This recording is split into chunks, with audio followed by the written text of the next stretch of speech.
A continuación, bueno, pues es un honor estar en su estado y presentar a la compañera Ana Lilia Rivera. Ella es licenciada en Derecho por la Universidad Autónoma de Tlaxcala. Bueno, tiene diversos diplomados en políticas públicas, como enfoque de género, estrategias de campaña, técnicas legislativas, diversos cursos como armonización legislativa con perspectiva de género, proceso penal acusatorio en México.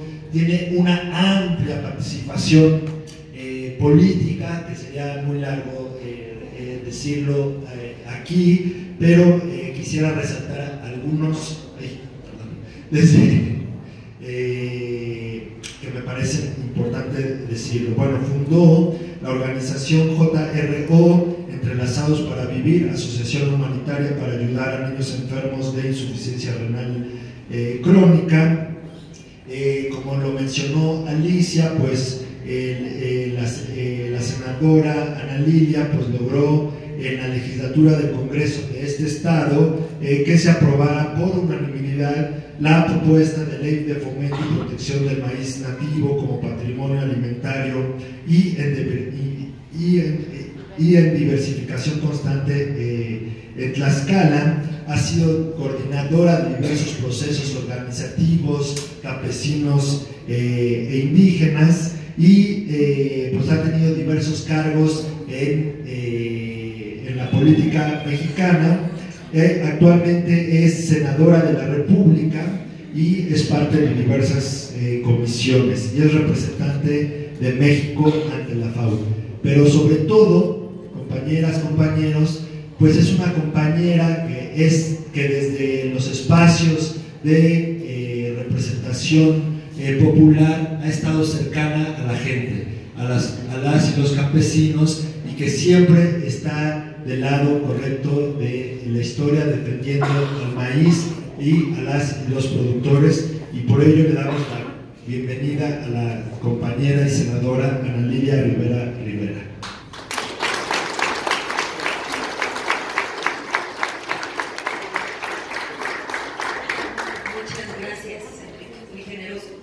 Muy buenos días, bienvenidos, amigas, hermanos de la colectividad. No los menciono a cada uno para ahorrar tiempo, pero saben que aquí los queremos mucho. Saludo con mucho cariño y respeto a quienes nos visitan de diferentes rinconcitos de Tlaxcala, a quienes vienen quizá de otras partes de nuestro país a acompañarnos para presentar esta edición especial de la Jornada del Campo dedicada al maíz. Porque no podía presentarse en mejor momento que estamos no solamente celebrando que la Suprema Corte de Justicia, después de 9 años de batalla legal, haya reconocido que la medida precautoria era necesaria en este país para mantener lejos todavía los permisos que autorizan la siembra de maíz transgénico en México. Y pareciera fácil, pero estos 10 minutos yo voy a aprovechar para explicar por qué es necesario proteger legalmente el maíz, por qué son necesarias las leyes de algo que parecía hasta hace unos años que era nuestro y que nadie nos los podía quitar. Ya la conquista nos había quitado todo, nos quitó nuestra identidad, nos arrebató nuestras creencias religiosas, nos perdió, como dice Octavio Paz, en un laberinto de soledad del que apenas salíamos cuando descubrimos que también se estaba llevando el maíz, nuestras plantas medicinales, nuestros conocimientos ancestrales de nuestras comunidades y pueblos indígenas. Y entonces yo quiero por eso explicarles de manera muy breve por qué era necesario legislar. ¿Cómo su servidora tuvo desde niña un apego al maíz? Yo soy Ana Lilia Rivera, originaria de una comunidad rural, del municipio de Calpulalpan, un pueblo que tiene aproximadamente 2000 habitantes. Soy campesina y cuando era niña, mi convivencia con el maíz fue la convivencia de una familia. ¿Cuáles eran mis labores todos los días cuando salía de la escuela? Desgranar, poner a hervir el maíz para las tortillas de otro día. Y ahí vino mi primer contacto. Lo primero que yo recuerdo cuando era una niña, que en cuanto empecé a caminar, estaba mi mamá junto al comal y el clecuil haciendo tortillas. Y el olor dulce de la tortilla esponjándose sobre el comal, tomando la tortilla calentita, haciéndola un rollito. Era yo una niña de 3, 4 años y ese era mi desayuno. Empezaba yo a oler el olor dulce de la tortilla y corríamos alrededor del clecuil. Después te toca desgranar. Pero escuchen ustedes cómo se expresaba mi mamá del maíz. Por favor, cuando vayas a desgranar, recuerda al terminar levantar todo el maicito. El maicito no se pisa, el maicito no se quema, el maicito no es basura. Terminando de desgranar, a pepenar hasta el último maicito, porque si encontraba uno por ahí, mi mamá otro día, te dije que no se tira, que no se esconde, que no se quema. Entonces aprendí a decirle maicito como algo muy cercano, como algo muy querido. Pero después me dijo, el cencal, que es el lugar donde guardamos el maíz, se debe dejar descansar. Se va a desgranar antes de las 5 y se tiene que poner a hervir el maíz antes de que oscurezca, debe estar reposando, porque también el maicito descansa. Y no lo debes cocer de noche, porque sufre, se pone rojo, llora. Y créanme lo que un día me acerqué, porque se me hizo tarde, me acerqué al clecuil, al bote que estaba hirviendo. Y quizá es un proceso químico natural, pero yo escuché al bote llorar. Y yo vi la capa roja sobre el maíz y dije, sí, está sufriendo, se está quemando, lo está sintiendo. Eso, más darme cuenta que cada ciclo agrícola, mis padres seleccionaban el maíz para la semilla del siguiente año y la guardaban en un costalito aparte. Ese no estaba en el cencal. El costal de maíz para el siguiente ciclo estaba con el haba, con el alberjón, con el frijol, en costales dentro de la casa, a un lado de la cama de mis abuelos. Esa familiaridad, el creer, compañeros, que de verdad el maíz es nuestra sangre, nuestros huesos, nuestra cultura. ¿Quién no recuerda de los tlaxcaltecas los mejores momentos de nuestra familia alrededor de un tlacoyo, de un tamal, de una tostada, de unos chilaquiles? Porque los tamales es toda nuestra cultura, toda nuestra familia. Pasan los años, su servidora se hace adulta y entonces tengo la suerte de conocer al Grupo Vicente Guerrero. Y México estaba acabando de firmar el Tratado de Libre Comercio. Todo se convirtió en un negocio. El modelo económico neoliberal que no dejaba un solo espacio para convertirlo en un negocio para alguien, descubrió que el maíz y que la producción de alimentos era una de las principales actividades sobre las cuales una riqueza era seguramente asegurada. Porque las empresas transnacionales que tienen el control de la producción de semillas y de insumos químicos para producir esas semillas se fijó en el maíz? Porque el maíz es la semilla más sembrada en el mundo, porque el maíz es codiciado por todas las cualidades que tiene para engorda de animales, para producción de medicamentos. Las farmacéuticas lo codician porque descubrieron que se podía extraer de él el etanol, para producir combustibles. En lo último que se fijaron los que codician el maíz es que era la base alimentaria de pueblos como el pueblo de México. Y entonces decidieron que querían esa semilla para convertirla en un negocio, venderla, multiplicar sus ganancias y controlar a la gente, no importándoles su salud. Hay 3 cosas en las que se basa la libertad. Hasta nos despertó, ¿verdad?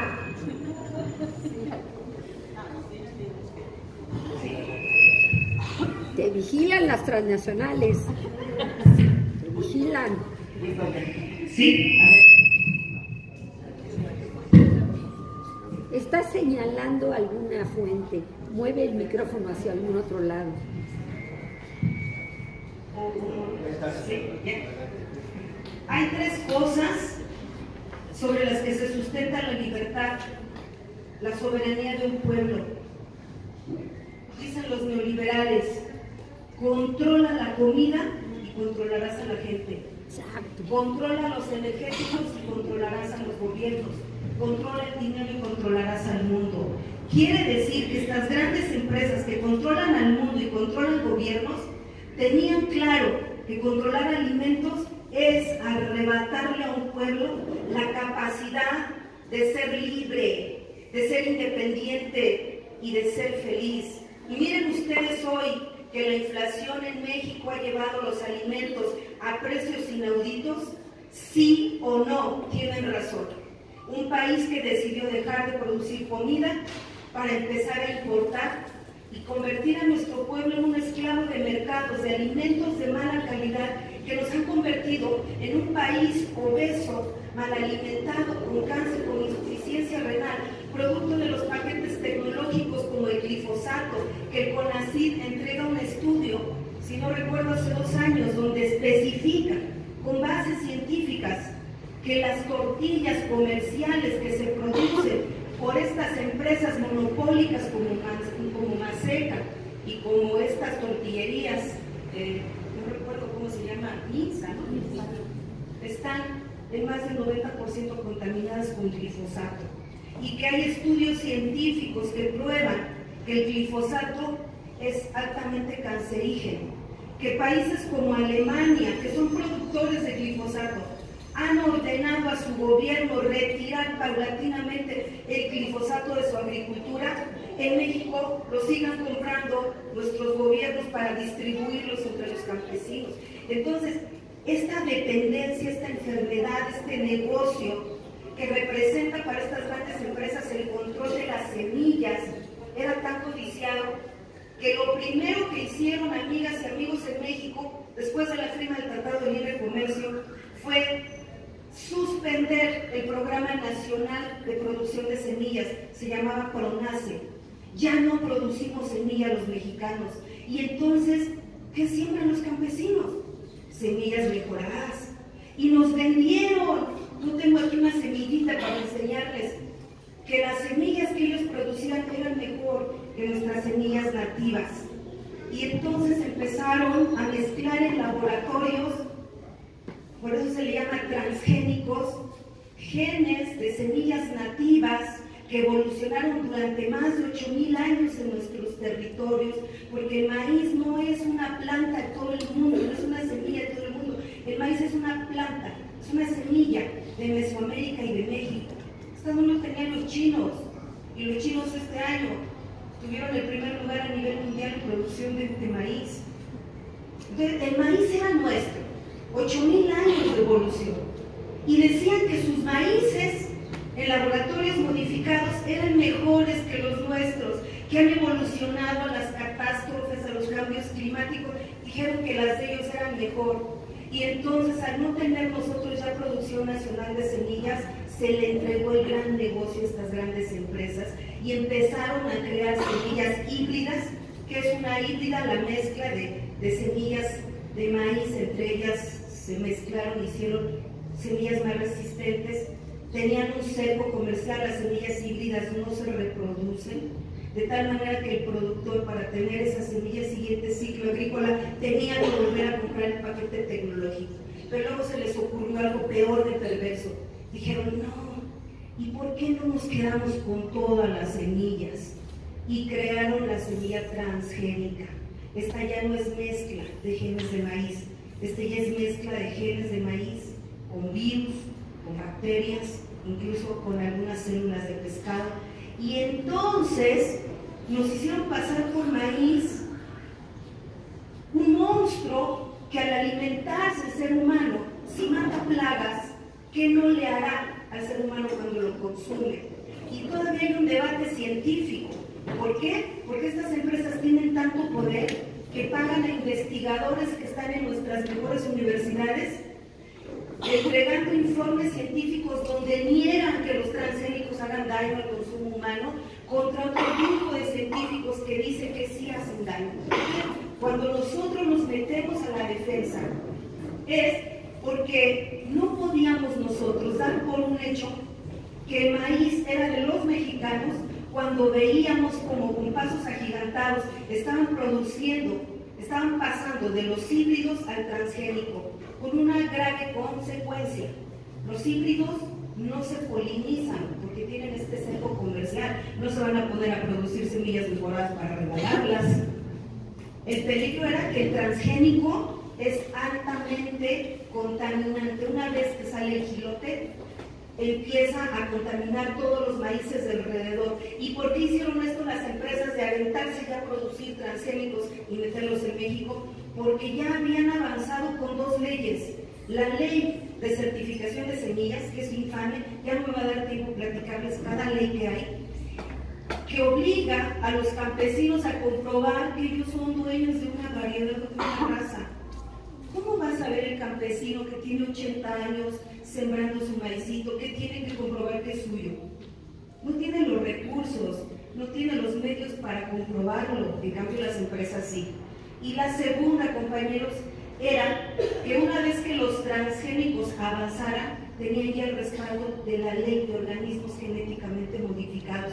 Cuando nosotros llegamos al Congreso de Tlaxcala, teníamos ya el Tratado de Libre Comercio, ya no producíamos semillas, habían entregado el mercado de las transnacionales, pero ya teníamos dos leyes federales sobre nosotros, la ley de certificación de semillas y la de organismos genéticamente modificados, que ya permitía que en México se pudieran producir y repartir. ¿Qué pasa con la contaminación transgénica? Que ya con la ley de organismos genéticamente modificados, si un productor tenía una semilla nativa y el vecino sembraba una raza, una variedad de estas transgénicas y lo contaminaba, el productor de la semilla transgénica podía demandar al campesino, al que contaminaron, exigiéndole que le pagara por haber utilizado sus semillas. Y el campesino que no había comprado la semilla no tenía con qué defenderse de que a él le habían contaminado su semilla con transgénicos sin su voluntad. Era una cuestión comercial, pero además grave, porque una vez que se mezcla la semilla transgénica con la nativa, se termina un proceso de evolución milenario. Jamás, nunca volveremos a tener las semillas que tuvimos. Para recuperarlas, tendríamos que volver la evolución atrás y que volviera a empezar la humanidad. Las semillas se iban a perder para siempre. Por eso era un gran negocio para ellos. En la bolsa de valores, después del oro y el petróleo, el maíz es la semilla que cotiza y que le da el valor a las monedas. Es una fuerza económica impresionante. Y entonces, ahí nace un grupo de personas. A lo mejor el campesino, la campesina no sabía lo que era un híbrido, un transgénico, un activo, pero había un conjunto de científicos que sí, de organizaciones sociales que sí, de grupos indígenas que sí, de abogados, de juristas, de intelectuales, de artistas. A mí me tocó conocer, gracias a esta lucha, al maestro Toledo, a Lila Down, a todos los que estamos aquí y a otros que faltan, a Víctor Suárez, al maestro Turreña Espinosa, académicos, Adelita San Vicente, patriotas, compañeros. Y llego, por suerte divina, por Dios, por mi pueblo, llego a ser diputada. Lo primero que hago cuando llego es conseguir un secretario técnico inteligente, que sea humanista, muy preparado, y conozco a René Sánchez Galindo, un poblano ejemplar. Y entonces le digo, René, tengo que ser mi secretario técnico porque soy diputada, jóvenes los dos, en ese tiempo. Yo vine. Y entonces se viene conmigo a Tlaxcala y le digo, lo primero que vamos a hacer, René, vamos a impulsar una ley para proteger al maíz. Y me dice, pero es a nivel federal, es una ley, es el espacio donde yo puedo, hagámoslo, René. Y nos pusimos a trabajar con Vicente Guerrero y con los grupos campesinos, y todos vamos a empezar a impulsar, porque ya Vicente Guerrero tenía una propuesta, pero ahora teníamos que hacerla más allá de una declaración cultural. Y entonces nos pusimos a trabajar quiero decirles que el último día, en la madrugada del último día de la legislatura de su servidora, eran como las 5 de la madrugada. A otro día teníamos que entregar el Congreso a la nueva legislatura. Casi suplicando. Estoy escribiendo un libro que voy a presentar el 29 de septiembre para que les platique cómo se logró la votación de la primera ley en el mundo que declaró al maíz nativo patrimonio alimentario de un pueblo y en diversificación constante, porque el maíz se modifica genéticamente cada año, cada ciclo agrícola. No podíamos proteger el de este año y todos los demás ciclos dejarlos a la merced de esta voracidad de las grandes empresas transnacionales. Gracias a quien se logró construir esta ley, a gente como Eckhart, todos los científicos que vinieron a México, que vinieron a Tlaxcala, cuando supieron que había un congreso, una diputada loca que quería proteger al maíz, que se vienen todos y decían que ayudamos, a ver, analizamos. Y entonces lo primero que hicieron los científicos fue reunir a todos los diputados para explicarles que era un transgénico, porque decían, ¿qué es eso? Vamos a legislar eso. No entendían los términos. Entonces, ¿ya los aburrí? Ya me pasé los 10 minutos. Entonces quiero decirles que sacamos la ley. Casi yo me metí de rodillas a pedirles que aprobáramos la ley. Fue lo último que votamos. Cuando amaneció un día de enero del 2011, compañeros, ahí están los de Vicente Guerrero, salimos, nos abrazamos y nos pusimos a llorar. Lo habíamos logrado. Todavía falta que el gobierno del Estado lo ejecute. No le han dado la importancia que se merece. Todavía no hay programas, no hay políticas públicas, no hay un conocimiento del tema. Nuestros gobiernos son muy ignorantes de lo importante. Pero tenemos esa ley. Cuando ya salíamos, nos despedimos, René regresó a su estado y él me busca unos días después y me dice, Ana Lilia, no nos podemos quedar con una ley. El gobierno no la va a ejecutar porque hay muchos intereses atrás de esto. ¿Por qué no nos vamos a los tribunales y empezamos una demanda? Él ya se había puesto a estudiar una nueva figura jurídica que eran las demandas colectivas. Le digo, René, pero ¿quién nos va a acompañar? Necesitamos dictámenes, necesitamos que los científicos se comprometan, porque a los tribunales hay que demostrarles el por qué es necesario prohibir los transgénicos. Y entonces encontramos a la comunidad de científicos comprometidos con México. Y eso va a ser parte de la historia que voy a contar en el libro. Y entonces encontró abogadas dignas, decentes, jóvenes, como hoy los tenemos representados en la organización Sin Maíz No Hay País, porque Álvarez y Casa es una de nuestras grandes abogadas, porque además saben que no cobran un peso los compañeros y litigan contra monstruos jurídicos, los bufetes más importantes de México, donde están los oligarcas más repugnantes de este país litigando contra 2, 3 abogados, que como ellos bien nos dicen, les llegan 10 amparos de estos despachos para que no contesten 2 abogados, a los que no les pagamos un peso. Entonces, cuando René me propuso que sacáramos la demanda colectiva, lo cabilgamos con Vicente Guerrero, nos entramos, y de Tlaxcala son 2 organizaciones, Vicente Guerrero y la Asociación Rural de Interés Colectivo. Al notario público vamos a empezar, y así empieza el sueño de la defensa que hoy nos lleva a tener una medida precautoria que detuvo a Monsanto. Esto que yo les digo no lo valora el pueblo de Tlaxcala, pero si no hubiéramos logrado conjuntar esos esfuerzos en el corazón de Tlaxcala, de la tierra del pan de maíz, difícilmente hoy estuviéramos contando esta historia. Posteriormente, y después de muchas otras luchas que tuvimos que enfrentar, gracias a Dios que al pueblo llegamos al Senado de la República. Allí volví a tener un secretario técnico de altura, que ustedes no lo conocen, ya lo conocerán, se llama Michael Negrete, otro joven emergido de esta clase de jóvenes como Alex y Casa y aquí como Julia, y entonces le digo, ahora vamos a tener que enfrentar el nuevo Tratado de Libre Comercio, se ratifica, y viene con un componente, aquí está, léanlo, UPOC 91. ¿Por qué cree que su servidora votó en contra del Tratado de Libre Comercio? Solamente 3 patriotas lo votamos en contra. Yo estoy de acuerdo con mi gobierno, yo apoyo incondicionalmente a mi presidente, pero el Tratado de Libre Comercio traía el veneno del UPOC 91, convertir en negocio todas las variedades vegetales de este país, no solo el maíz. el alberjón, el chícharo, la calabaza, la chía, todo aquello que le represente una ganancia se puede hoy convertir en un negocio para ellos. Y entonces yo voté en contra del Tratado de Libre Comercio y me di cuenta que el maíz estaba en un peligro riesgo nuevamente, no bastaba la demanda colectiva, teníamos que avanzar a los derechos humanos, declararlo y protegerlo, porque lo más seguro es que nos vamos a ver en tribunales internacionales peleando por nuestro maíz. Y entonces teníamos hasta mayo, aprobamos en diciembre y teníamos hasta mayo del siguiente año que entrara en vigor el Tratado de Libre Comercio y un POC 99 también.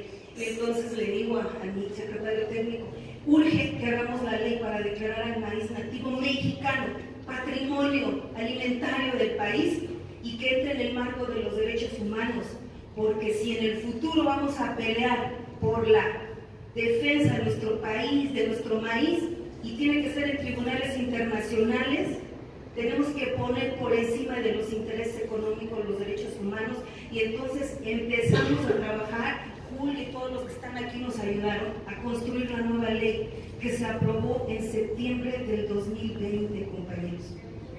Y logramos nacer una nueva ley, pero claro que los adversarios siguen estando ahí. Nuestro principal adversario no solamente es el modelo económico que en México todavía estamos terminando de sacar, sino los intereses que están ahí. El secretario de Agricultura se ha opuesto a la ejecución de la Ley Federal de Protección del Maíz Nativo. Víctor Villalobos es un enemigo del pueblo de México, es un enemigo de la sana alimentación de los mexicanos, es un secretario de Agricultura mediocre, infame, al que he enfrentado 2 o 3 veces porque no quiere ejecutar la Ley de Protección al Maíz Nativo de México.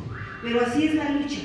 ¿Qué sería de nuestro país si no tuviéramos la oportunidad, gente buena, que defiende a su patria, de estar en estos espacios donde hay gente tan poderosa y tan perversa que el dinero es lo que marca el valor de su existencia? Entonces, ¿era necesario? Sí.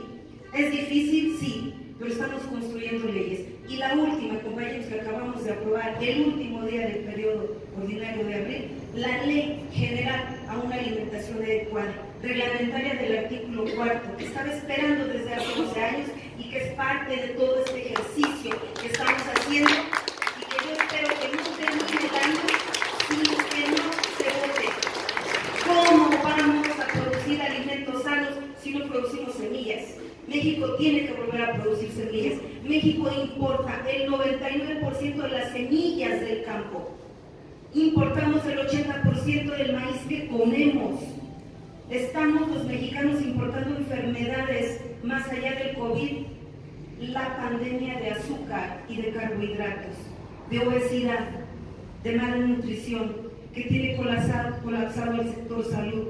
Tenemos que recuperar tierra, aire, agua, agricultura y recuperar la soberanía alimentaria. De eso se trata esta ley que estamos impulsando y yo espero darle la gloria al pueblo de Tlaxcala de que logremos también aprobar esta ley junto con la de bioinsumos para que se produzcan biofertilizantes y bioinsumos de manera pública para que no sean solamente la urea y los químicos que tengan como alternativa para ser altamente productivos. Esa es una iniciativa que me presentó el subsecretario de Agricultura, Víctor Suárez, y la hice mía, y también la ley para prohibir el glifosato. Hoy es un decreto, pero la ley lo tiene vivo. También esa, yo espero que Dios me preste la vida, terminar estos 3 años, casi que nos quedan 2 años y 3 meses, y poder avanzar, porque ahí adentro, compañeros, en la Cámara de Senadores, los lobbies de los que habló Julia. ¿Qué son los lobbies?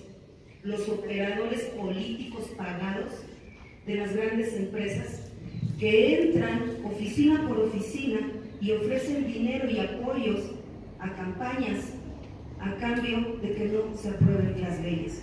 Contra estos estamos ahorita peleando. La Ley General de Alimentación Adecuada, quienes están cabildeando para que no se apruebe, es la cadena de centros comerciales, Walmart, Soriana y todos estos, porque no les conviene que haya inversión pública para producción de alimentos que les quite los grandes negocios que tienen en el monopolio, mal pagando a los campesinos, a los que les quitan cosechas. bajo el riesgo de que si no se venden no se las pagan, en los únicos espacios donde hoy muchos de nosotros compramos nuestras verduras, nuestros alimentos del campo. Entonces hay intereses tremendos, los tenemos que enfrentar, y a estos que andan ahí adentro, que unos ofrecen, pero otros también amenazan, desaparecen y matan, porque los intereses que hay detrás de estos temas son multimillonarios. Son los dueños de las armas nucleares, los que declaran guerras, los que controlan al mundo. Monsanto y Bayer son las marcas de las semillas que nos hacen daño, pero también de los medicamentos de enfermedades crónicas como la insuficiencia renal. Nos crean las enfermedades y también los tratamientos largos. Somos un negocio perfectos para estos criminales. Pues así, espero que puedan leer los artículos que aquí están. Bienvenidos, es un honor trabajar con ustedes, y sin maíz no hay país. ¡Que viva nuestro maíz! Muchas gracias.